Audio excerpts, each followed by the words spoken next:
Hello everyone and welcome back to my channel.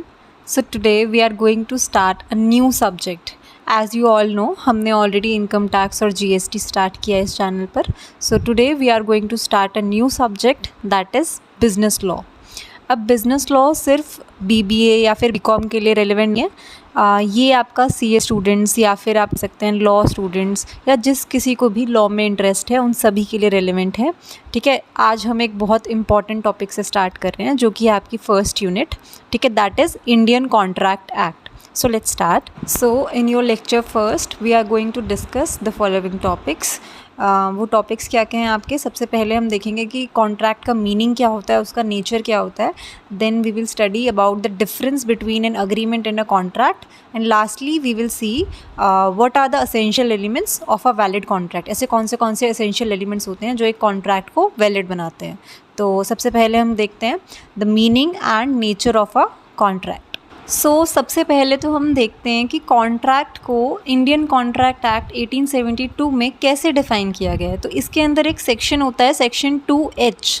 ठीक है, उसके अंदर कॉन्ट्रैक्ट को कैसे डिफ़ाइन किया गया है, that it is an agreement enforceable by law.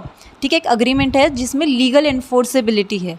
तो हमें दो असेंशियल एलिमेंट्स मिल जाते हैं जो हमारा कॉन्ट्रैक्ट बनाते हैं. कौन से? एक है agreement and secondly we have legal इन्फोर्सेबिलिटी.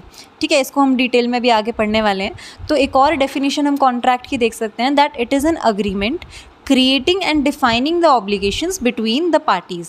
Basically एक अग्रीमेंट है जिसमें डिफाइन हो रहा है कि दोनों पार्टीज़ की क्या क्या ऑब्लिगेशंस रहने वाली हैं, क्या क्या ड्यूटीज़ रहने वाली हैं, सब कुछ अच्छे से डिफाइंड है. ठीक है, और we can say that it is a legally binding agreement made between two or more persons by which rights and obligations arises on part of the parties. ठीक है, एक लीगली बाइंडिंग अग्रीमेंट हो जाता है पार्टीज़ के बीच में. दो या दो से ज़्यादा लोग हो सकते हैं जिसके अंदर उनकी राइट्स और ड्यूटीज़ अराइज होती हैं. ठीक है, दोनों के पार्ट पर. तो ये क्या हो गया, एक कॉन्ट्रैक्ट. अब इसको ना एक फ्लो चार्ट के थ्रू समझते हैं.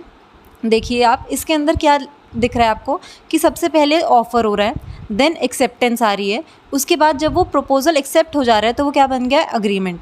और अग्रीमेंट को जब लीगल इन्फोर्सेबिलिटी मिल जाती है then it becomes a contract. तो इसको आप इस तरह समझ सकते हैं कि अगर आपका फ्रेंड है, वो आपको इनवाइट कर रहा है फॉर हिज बर्थडे पार्टी, तो आपने एक्सेप्ट कर लिया प्रपोजल या ऑफ़र, तो वो क्या बन गया, एक अग्रीमेंट. बट क्या उसके अंदर लीगल इन्फोर्सेबिलिटी है? तो लीगल इन्फोर्सेबिलिटी क्या है कि अगर जो आपने अग्रीमेंट में एंटर किया है उसके अंदर आपकी कुछ ड्यूटीज़ थी, तो अगर आप वो ड्यूटी फुलफ़िल नहीं करते या फिर जो प्रॉमिस आपने किया है वो आपने फुलफ़िल नहीं किया, तो क्या सामने वाली पार्टी आपको सू कर सकती है या फिर कोर्ट में जा सकती है आपके खिलाफ़. तो आप इन्विटेशन वाला एग्जाम्पल ले लें. क्या अगर आपका दोस्त आपको इन्वाइट कर रहा है बर्थडे पार्टी पे और आप नहीं जा पाए, तो क्या वो इसके खिलाफ़ कोर्ट में जा सकता है? नहीं. तो इसको आप क्या बोलेंगे, अग्रीमेंट. इसको हम कॉन्ट्रैक्ट नहीं बोलेंगे क्योंकि कॉन्ट्रैक्ट के लिए दो चीज़ें होनी ज़रूरी हैं, एक उसका अग्रीमेंट होना और दूसरा उसमें लीगल इन्फोर्सेबिलिटी होना. तो ये क्या हो गया आपके लिए, अग्रीमेंट. ठीक है, कॉन्ट्रैक्ट नहीं बनाइए, सिर्फ अग्रीमेंट बोलेंगे इसे. अब इसको थोड़ा डिटेलिंग में और हम इक्वेशंस के थ्रू समझते हैं. अब यहाँ पर देखिए अग्रीमेंट कैसे बना है हमारा, ऑफ़र प्लस एक्सेप्टेंस. जैसे कि मैंने आपको अभी बताया कि ऑफ़र दिया, एक्सेप्ट कर लिया, तो वो क्या बन गया आपका, अग्रीमेंट. अग्रीमेंट की डेफिनेशन भी देख सकते हैं यहाँ पर हम कि it can be defined as every promise or set of promises forming the consideration for each other. Consideration का क्या मीनिंग होता है, basically consideration means something in return, कि कुछ वापसी में मिलना. ठीक है, तो दोनों पार्टीज़ का जहाँ बेनिफिट हो रहा है, ऐसे कुछ प्रोमिसेस हुए हैं दोनों पार्टीज़ के बीच में जहाँ दोनों का कुछ ना कुछ फ़ायदा हो रहा है, तो उसको हम बोल देते हैं अग्रीमेंट.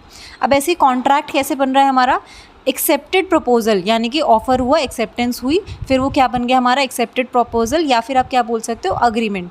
फिर जब उसमें लीगल इन्फोर्सेबिलिटी आ गई तो वो क्या बन गया है आपका, कॉन्ट्रैक्ट. यहाँ पर लीगल इन्फोर्सेबिलिटी की डेफिनेशन भी देख सकते हैं आप, that it is an agreement to become a contract it must give rise to legal enforceability. यानी कि एक अग्रीमेंट को कॉन्ट्रैक्ट बनने के लिए लीगल इन्फोर्सेबिलिटी ज़रूर होनी चाहिए उसके अंदर. ठीक है, अब इस अग्रीमेंट और कॉन्ट्रैक्ट का डिफरेंस जो है ना आपको, ये आप इस एग्जाम्पल्स के थ्रू समझ सकते हैं जो यहाँ पर मैंशनड है.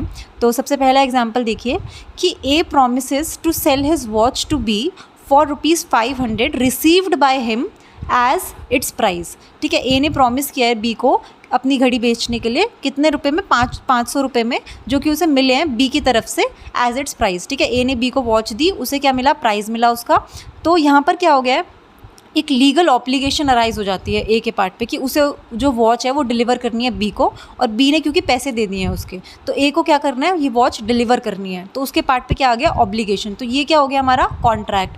अब सेकेंडली आप देखें, सेकेंड एग्जाम्पल गिवन है कि a father promises his son that he will give 1000 rupees every month to him as pocket money, ठीक है। later he refuses to pay, but this doesn't give rise to a legal obligation as it's not a contract। अब आपके father हैं, उन्होंने आपको promise किया है कि ठीक है 1000 रुपये हर महीने आपको पॉकेट मनी देंगे। अब बाद में उनका मन बदल गया, उन्होंने कहा नहीं भाई मैं नहीं देता, तो क्या अब आप उसके खिलाफ कोर्ट जा सकते हैं कि पापा ने पॉकेट मनी नहीं दी?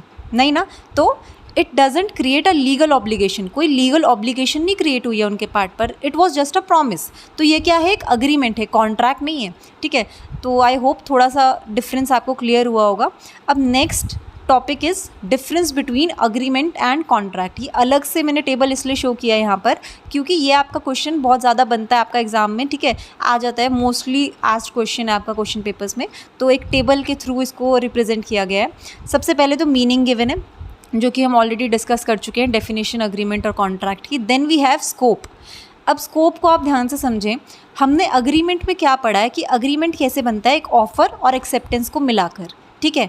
बट कॉन्ट्रैक्ट में क्या पढ़ा था कि अग्रीमेंट प्लस लीगल इन्फोर्सेबिलिटी। तो किसका स्कोप बढ़ा हुआ हमारे उसमें मीनिंग में, अग्रीमेंट का, क्योंकि अग्रीमेंट के बाद ही वो कॉन्ट्रैक्ट बनेगा ना, ठीक है। कॉन्ट्रैक्ट में ऑलरेडी अग्रीमेंट इंक्लूडेड है, तो यहाँ पर बड़ा स्कोप किसका बना, अग्रीमेंट का, क्योंकि वी कैन से कि कॉन्ट्रैक्ट एक अग्रीमेंट है बट अग्रीमेंट सारे कॉन्ट्रैक्ट नहीं है, ठीक है। तो we can say that agreement is a wider term because it includes both social and legal agreements. जैसे कि अभी हमने ऊपर फादर वाला एग्जाम्पल पढ़ा, तो वो एक सोशल अग्रीमेंट हो गया है, ठीक है, लीगल अग्रीमेंट नहीं है, तो ये एक अग्रीमेंट है। और कॉन्ट्रैक्ट के लिए हम क्या कहेंगे, it is a narrow term, narrow concept है इसका, क्योंकि जो कॉन्ट्रैक्ट है वो सिर्फ वही वाला अग्रीमेंट होगा जो कि लीगली इन्फोर्सेबल होगा, ठीक है। बट अग्रीमेंट कैसा भी हो सकता है, सोशल भी हो सकता है, लीगल भी हो सकता है, तो उसका जो स्कोप है वो वाइडर है, ठीक है। इसी के बेसिस पर हम इसका नेचर डिसाइड करते हैं, that we can say that all agreements are not contracts, but we can say that all contracts are agreements, क्योंकि कॉन्ट्रैक्ट बनने के लिए पहले अग्रीमेंट होना ज़रूरी है। तो all contracts are agreements but all agreements are not contract, क्योंकि अग्रीमेंट कैसा भी हो सकता है, सोशल भी हो सकता है, लीगल भी हो सकता है, बट कॉन्ट्रैक्ट सिर्फ लीगल ही होगा, ठीक है। अब लीगल ऑब्लिगेशन का पॉइंट भी क्लियर है, क्योंकि लीगल ऑब्लिगेशन किस में अराइज होता है, सिर्फ कॉन्ट्रैक्ट के अंदर होता है, ठीक है। Lastly we have right of parties. अब किस में पार्टीज़ को राइट मिलता है, जहाँ पर लीगल ऑब्लिगेशन क्रिएट हो रही है, यानी कि किस में, कॉन्ट्रैक्ट में। यहाँ पर जो पार्टीज़ हैं they acquire right in case of a contract, दोनों के पास अपने अपने राइट्स आ जाते हैं कि अगर सामने वाली पार्टी ने अपनी ड्यूटी फुलफिल नहीं करी तो वो कोर्ट में अप्रोच कर सकते हैं, ठीक है। तो that defines the right of parties. Now moving towards the next topic, we have essential elements of a valid contract. Basically ऐसे कौन से एलिमेंट्स हैं जो एक वैलिड कॉन्ट्रैक्ट में होने चाहिए। तो सबसे पहले तो आ जाता है आपका ऑफर एंड एक्सेप्टेंस। तो किसी भी एक वैलिड कॉन्ट्रैक्ट में कम से कम आपकी दो पार्टीज़ होनी चाहिए, एक जो ऑफ़र दे रही है, दूसरी जो उसको एक्सेप्ट कर रही है, one making the offer and the other one accepting it, ठीक है। There must be at least two parties. Secondly we have legal relationship. Basically जो आपका कॉन्ट्रैक्ट है उसके पीछे इंटेंशन जो होना चाहिए वो क्या होना चाहिए, to create a legal relationship among the parties. अब इसमें आप वो वाला एग्जांपल ले सकते हैं जो हमने पीछे बर्थडे पार्टी वाला एग्जांपल पढ़ा था, या फिर ये वाला जो यहाँ पर मेंशन्ड है, an invitation for a dinner doesn't create a legal relationship and therefore it is not a contract, ठीक है। जहाँ पर इंटेंशन जो है एक लीगल रिलेशनशिप नहीं क्रिएट करने की है तो वो हमारा कॉन्ट्रैक्ट नहीं बन सकता, ठीक है। Thirdly we have lawful object. यहाँ पर ये जो टर्म ऑब्जेक्ट है ये ऑब्जेक्टिव से रिलेट कर रही है, ठीक है। तो बेसिक ऑब्जेक्टिव जो है अग्रीमेंट के पीछे वो कैसा होना चाहिए, लीगल होना चाहिए, ना वो इलीगल होना चाहिए ना ही अनलॉफुल होना चाहिए। For example, A rented a house for gambling और स्मगलिंग, तो अग्रीमेंट कैसा हो जाएगा, void, because the object here is unlawful. अब किसी ने हाउस रेंट पर लिया है, किस लिए लिया है, गैम्बलिंग के लिए, स्मगलिंग के लिए, किसी इलीगल प्रैक्टिस के लिए लिया है, तो अग्रीमेंट हमारा वॉइड हो जाएगा, ठीक है।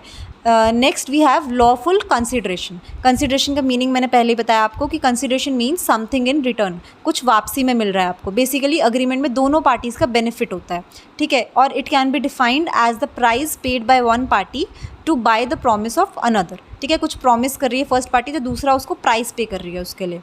तो यहाँ पर for example, A agrees to sell his watch to be for rupees 500. Here the consideration for A is 500 and for B is the watch. ठीक है, तो एक कंसिड्रेशन होनी चाहिए दोनों पार्टीज़ के लिए. एक के लिए जो आइटम आपने सेल करी है वो हो गई, दूसरा जो प्राइस पे कर रहा है वो उसके लिए कंसिड्रेशन है. ठीक है, तो next element we have free consent. अब फ्री कंसेंट से मीनिंग क्या है, बेसिकली जो दो पार्टीज़ हैं अग्रीमेंट में, दोनों विलिंगली एंटर कर रही हैं कॉन्ट्रैक्ट में, किसी फोर्स के थ्रू नहीं एंटर कराया जा रहा है उन्हें. ठीक है, तो यहाँ पर क्या लिखा है, in order to have a valid contract there must be free and genuine consent of the parties of the contract. ठीक है, according to section 14 consent is said to be free when it is not caused bye.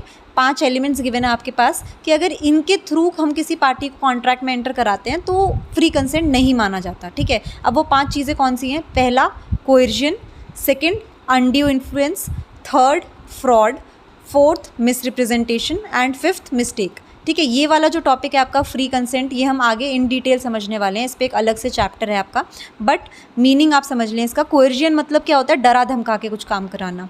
Undue influence, बहुत ज़्यादा किसी पर pressure डालना, दबाव डालना. Fraud हम सब जानते हैं, धोखाबाजी. फोर्थ आपका मिसरिप्रेजेंटेशन, गलत फैक्ट्स बता के किसी को एंटर करवाना. Fifth mistake. ठीक है, अब next we have capacity of parties. यहाँ पर कैपेसिटी टर्म का मीनिंग केपेबिलिटी से रिलेटेड है. ठीक है, कि कौन केपेबल है कॉन्ट्रैक्ट में एंटर करने के लिए.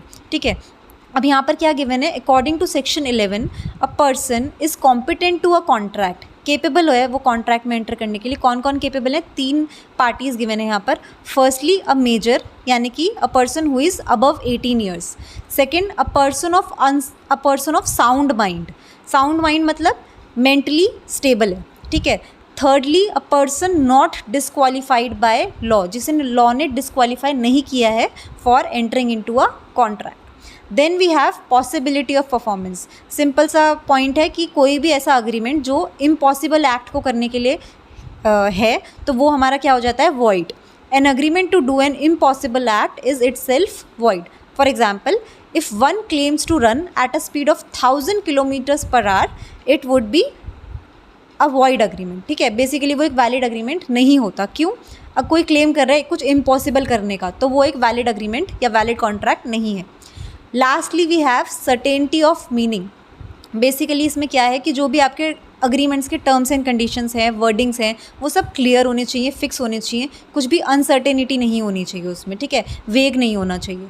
For example, A agrees to sell 1500 tons of oil to be, but it's not mentioned what kind of oil. तो यहाँ पर on the grounds of uncertainty the agreement stands void. अगर आपके टर्म्स एंड कंडीशंस ही clear नहीं है agreement में, आपने ये तो कह दिया कि आप ऑयल सेल कर रहे हो सामने वाली पार्टी को, बट ये बताया ही नहीं कौन सा टाइप ऑफ ऑयल है, या कार भी आ जाती है तो कौन सी कार है. सब कुछ मैंशनड होना चाहिए कॉन्ट्रैक्ट में, बिल्कुल क्लियर होना चाहिए उसके टर्म्स एंड कंडीशंस, तभी वो एक वैलिड कॉन्ट्रैक्ट बनता है. ठीक है, तो ये थे आपके एसेंशियल एलिमेंट्स. तो आज हमने ये 3 इंपॉर्टेंट टॉपिक्स कवर किए हैं जो आपके क्वेश्चन पेपर्स में आपको मोस्टली देखने को मिलते हैं. ठीक है, this was your lecture first and soon we will upload the lecture second for you all.